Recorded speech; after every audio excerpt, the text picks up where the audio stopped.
You know what gets me is they sell at like gourmet food stores and kitchen stores. So they sell a little stainless steel bar of soap. It's not soap, it's just a chunk of stainless steel. And the whole thing with that is you keep it by your sink. And then when you're dealing with garlic and onions, you rub your hands with it.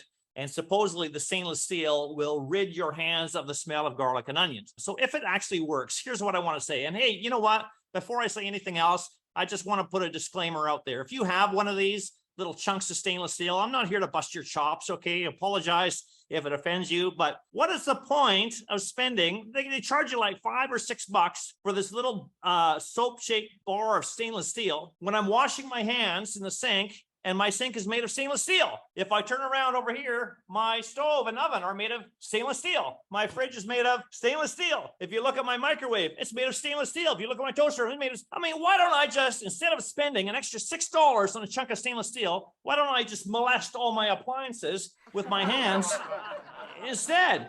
If that really works, right?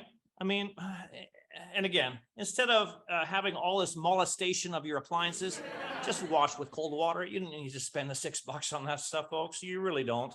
And if you really find the stainless steel works, I'm sure you just pull it a butter knife even and just do that. I mean, I don't get it. I really don't. Anyway, I digress. And again, I apologize if you have one of those and you spent the $6 and you really believe it works. Hey, great. Good on you. I'm not here to bust your chops.